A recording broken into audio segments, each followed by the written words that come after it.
So, good day. Here we are again. For those of you who might be new, welcome. And you're joining a community that has a little bit of momentum with it, of sitting together these mornings for the last few months. And many of you feel quite supported. And certainly I feel supported by all of you who are sitting here and participating. And I appreciate very much the chance to come to IMC these mornings and sit with you, offer the Dharma with you, and thank you.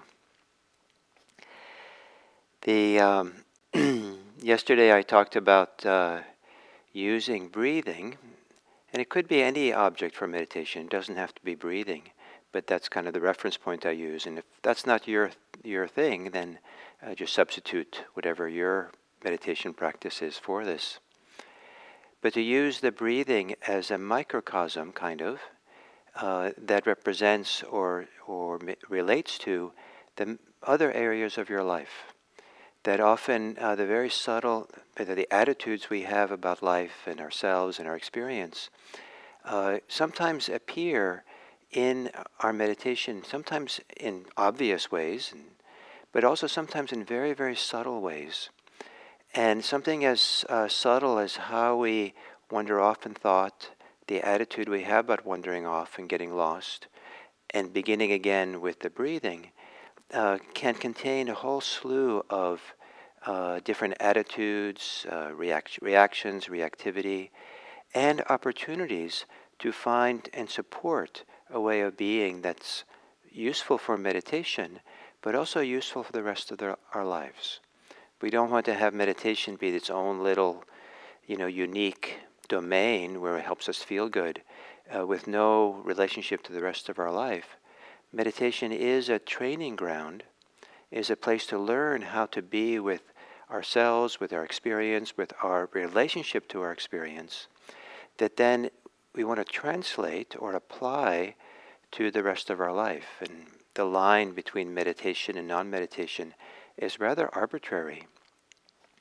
And so looking at this issue of when the mind gets involved in thoughts, and maybe you get lost in thoughts for a little while, and you notice that, what happens then?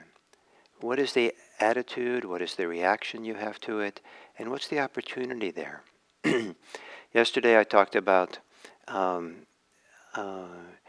having the return to breathing, starting again the breathing, be something which feels good to you and is nice and peaceful, harmonious, not aversive, not to what just happened, not pouncing back on the breath, and experimenting with that little thing to just be, to be a nice way.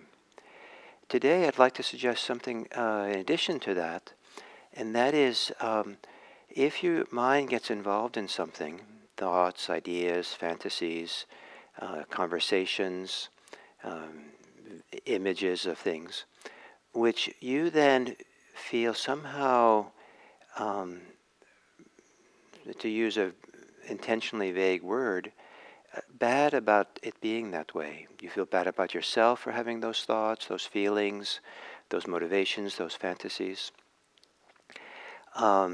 Maybe they represent having those thoughts and ideas, some kind of difficulty or challenge you have, something that warrants some compassion, some kindness, some care, some forgiveness.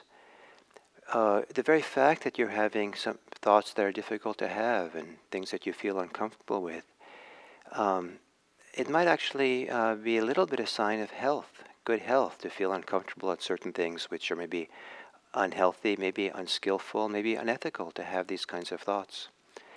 But in meditation, when those kinds of things occur, the art of meditation, this using this microcosm as a way of approaching life differently, we can have some compassion for ourselves, compassion for the difficulty of life, the momentum of the difficulty, and how it manifests in these reactive ways we have.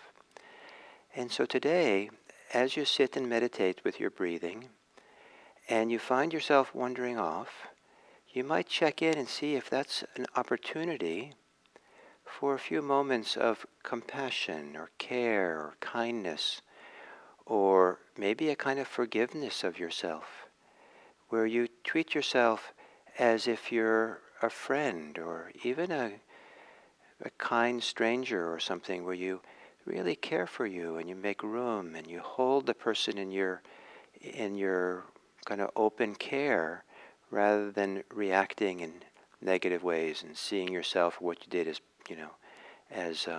you're a bad person because of it.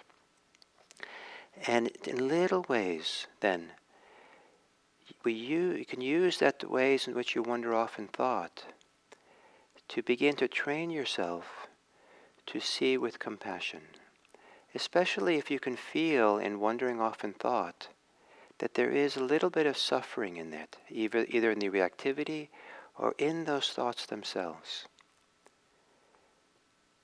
To receive and be with what's happening with compassion, and then to return to your breathing, and that letting that return be peaceful and nourishing. And so we're using that little piece of wandering off as the training grounds. Please don't wander off intentionally so that you can train, but use this opportunity before you come back, to have some compassion there, if it's warranted, and then begin in a kind way. So, to gently close your eyes,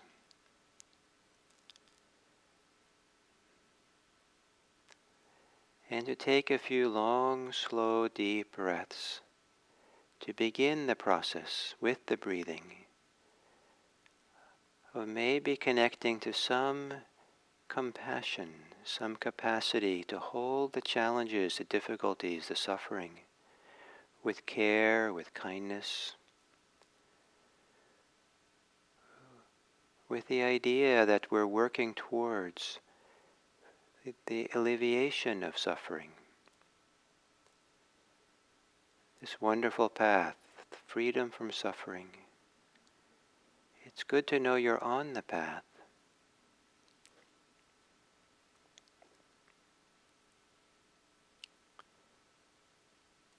And then to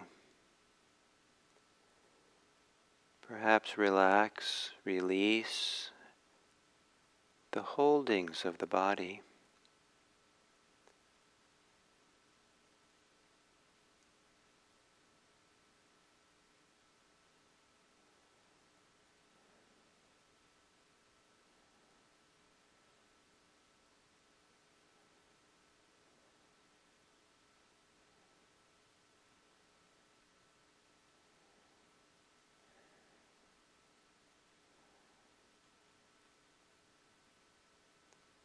And then release yourself into your breathing.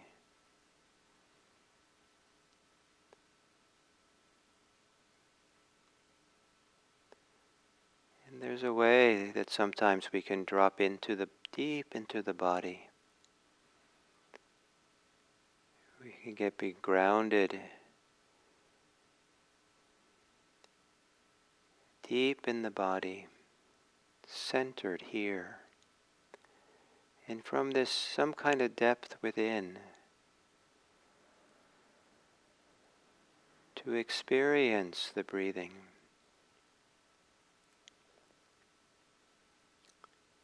To experience the rhythm of breathing.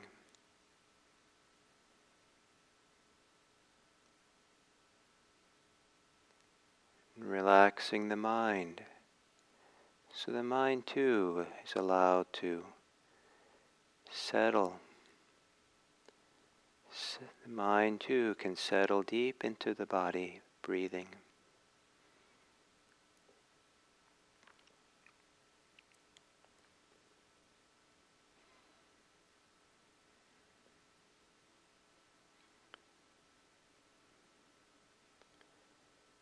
And then continuing by valuing the opportunity to be with your breathing.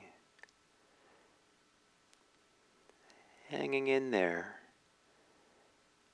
But when the mind wanders off, or you're caught in thoughts or reactivity or some unkind way of being as you sit here, or you're concerned or thinking about some difficulty, use the opportunity for compassion, care, kindness, even forgiveness.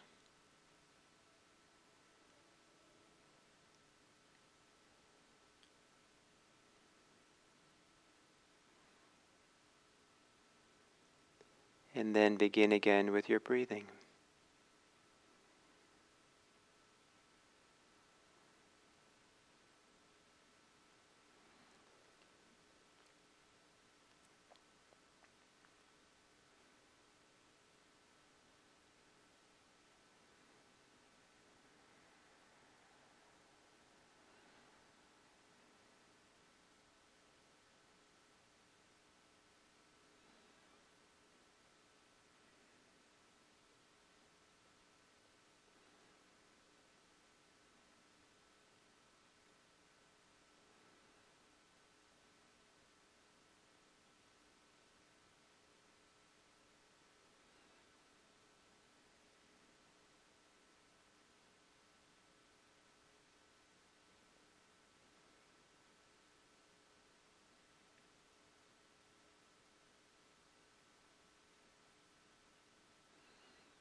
Notice how you are.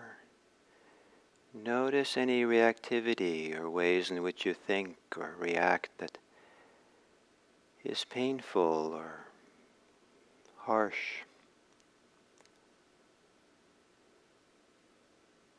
And maybe even the way you react to wandering off in thought. See if you can gaze upon all this kindly. Have compassion, forgiveness for yourself. Not to get yourself off the hook, but to see it all kindly, so you're not weighed down by it. And you can begin again with your breathing. Kindly, supportively,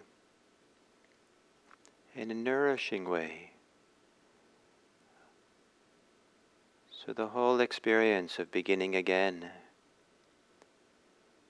is a wonderful microcosm for what's possible in life.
generally, the more tense we are, the more our capacity for compassion, kindness, care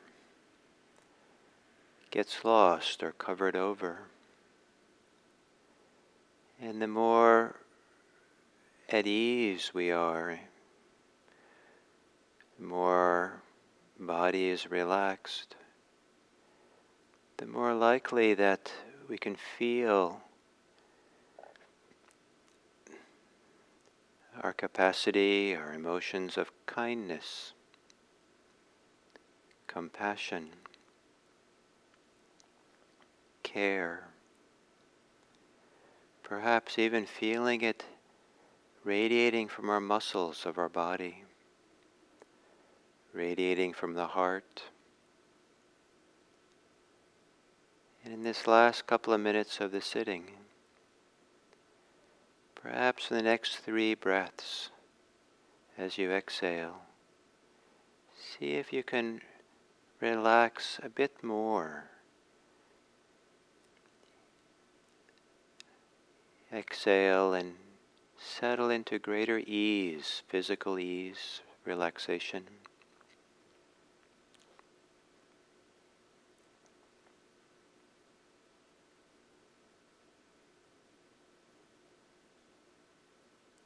Exhale and perhaps open up to your capacity for kindness, love, care, compassion.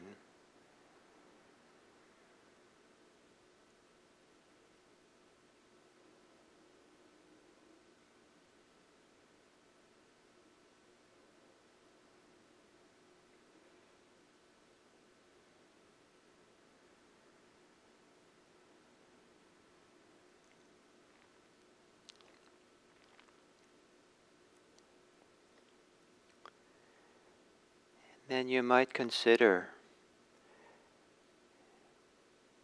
think ahead for the day that you have, and maybe plan ahead a bit to see how you can, for this day, be a little bit more compassionate to the world and to others than you would have been otherwise. Not that setting a high standard that now you have to go into the world filled with compassion, but perhaps it's only 5% more compassionate than you would have been otherwise if you hadn't thought about it. And coming out of this meditation,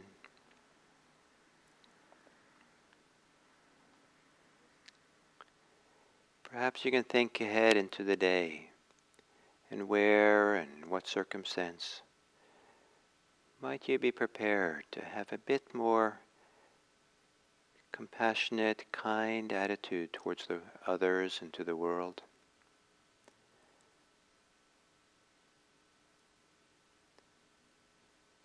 So that the meditation clearly has a relationship to how you're going to live for this day.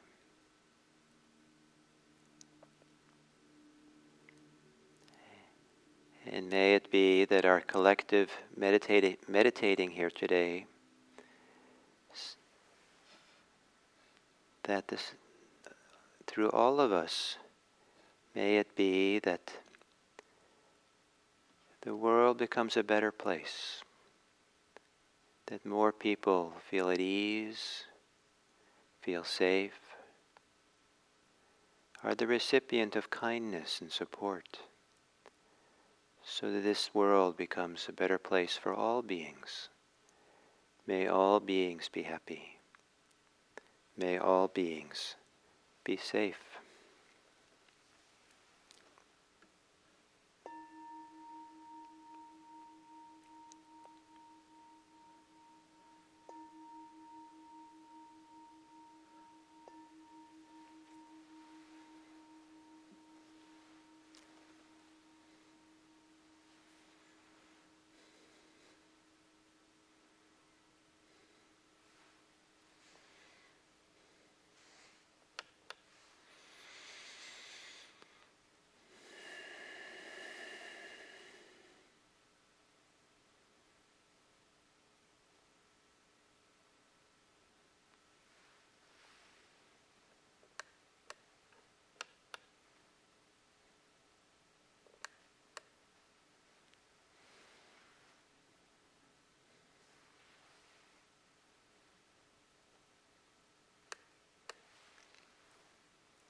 So,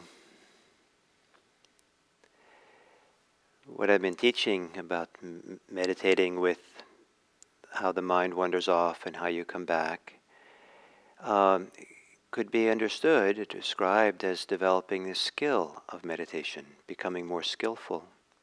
And to develop a skill is something we can develop, like developing a skill for a craft, that we get better and better at doing as we practice it. And learning a new craft or a new activity that requires skill, we're not expected to know how to do it well at the beginning, but we just practice and we learn. It becomes a skill. It becomes something that becomes maybe even second nature to do and easy to do.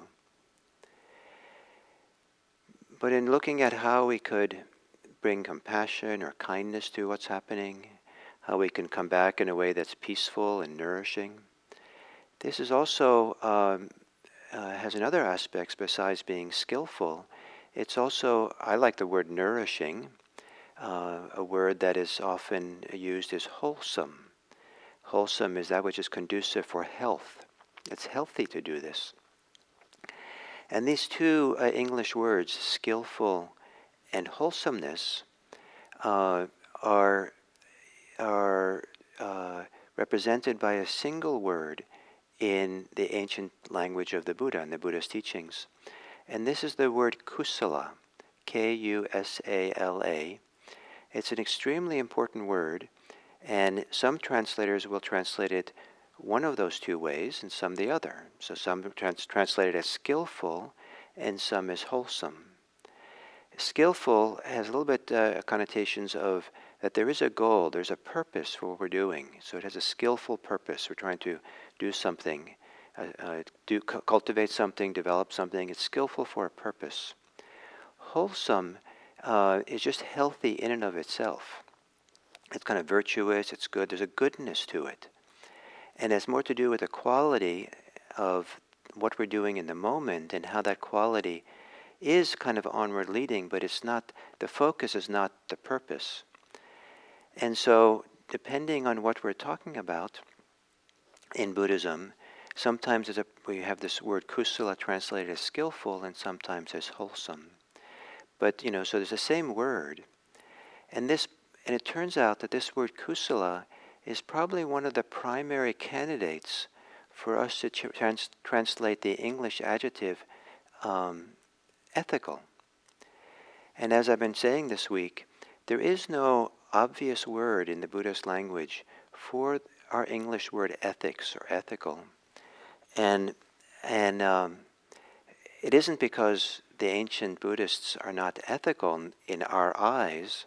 It's just that they didn't look at their experience through our Western English concept of ethics, which arose in a particular cultural, historical, religious context to single out this one category called ethics and making it its own thing. And it's okay to do that. It maybe has its value to do that. But it does kind of begin to separate that from, it's easy to separate that from the rest of our life. And I've known people who thought that ethics was just a little bit too Pollyannish or hypocritical, and really turned away from ethics because that doesn't count. We don't need that kind of judgmental kind of ideas, limiting ideas.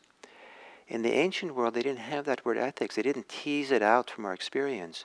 It was integrated in to the Dharma.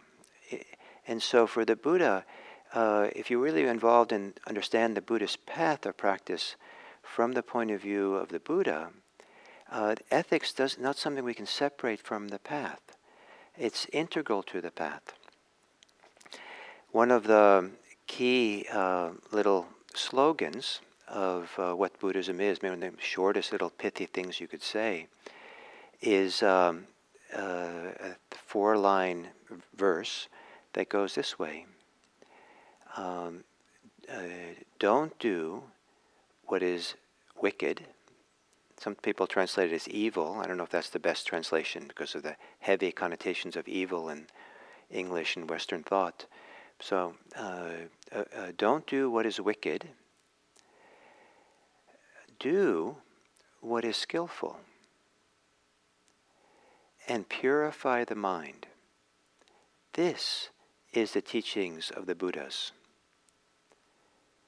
So the teachings of the Buddhas for many of us, has a little bit of a connotation of ethics in our language. Don't do evil, don't do harm, do what is skillful, or if you translate differently, do what is wholesome, and purify the mind. Purifying the mind is skillful and wholesome. It's part and parcel of this whole thing that we're trying to do in Buddhism. And that little saying kind of puts this kind of idea of wholesome right at the heart of the practice. There is a very famous sutta called the Kalama Sutta, where a group of people come to the Buddha and say, we've had a lot of spiritual teachers coming through town, and they all say that they have the right teachings, the true teachings, and how do we decide between them? Who has the right and true teachings? And the Buddha declines to answer the question that way.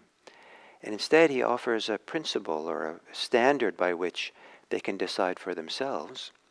But first he says, what not to do as a standard to understand what is true. I guess here, spiritually true, or for the Buddha, always true for the purpose of liberation. And he says this, it's kind of a remarkable passage because it really suggests that not to use as a source of absolute authority, ultimate authority, what many people use as their source of authority for religious teachings or for a lot of things in life. So the Buddha says to these people, the Kalamas, do not go by oral tradition. There was only oral tradition back then, so in our days we could say, don't go by scripture. Don't go because it's just in the sacred texts. Don't go by the lineage of teaching. Just because it's in particular, lineage of teachers or traditions or cultures, that doesn't necessarily make it true. Don't go by hearsay. Don't go by logical reasoning. Don't go by inferential reasoning. Don't go by reasoning things out for yourself. And don't go by the acceptance of a belief after simply reflecting on it. So that seems like a good idea. Seems right. And don't go by the seeming competence of the speaker, like someone like me. Or because you think that person is my teacher. So that's a pretty impressive list of things the Buddha says don't do. And then he says what to do, and I won't give you the whole thing now, but he says, and this many people will, sometimes in English they'll translate this next piece as go by your own experience. But that doesn't really right. That's too broad and too vague and actually dangerous to word it that vaguely. But here's part of what the Buddha said. When you know for yourselves, these things are unwholesome. These things lead to harm. Or when you know that these things are wholesome, these things lead to benefit, then avoid the unwholesome and do the wholesome. Avoid the unskillful, do the skillful. So here the assumption is that we can know for ourselves, go by our own experience, in a particular way, and that is we can know whether something is skillful, wholesome, and know whether it's not. We can know whether it's harmful, conducive to harm, or not. And so we become our own teacher in this way. We develop the sensitivity, and part of the purpose of mindfulness practice is to develop the deeper capacity to see, to know for oneself, to sense this, and so that it becomes a really reliable source of how to find our way Is it skillful or not skillful? Is it wholesome or not wholesome? And that's the substitute to going into Scripture or just listening to a teacher for what is true. We ourselves are the arbitrator. We ourselves are supposed to be able to have this ability. But to cultivate that ability takes time and practice. But be very careful we don't jump to conclusions on surface kind of, how we register things. And so the mindfulness, the more deeply we become mindful, the more stronger and stronger the mindfulness is, we become, in Western terms, in English terms, more ethical. The Buddha didn't, as I said, doesn't use the word ethics, but he does make very clear connection, equivalence between the development of mindfulness and becoming a more ethical person, a person who does more and more wholesome things, who are less and less likely to do things which are unwholesome. And how do we know something is wholesome and unwholesome? We can know it for ourselves. We really feel it.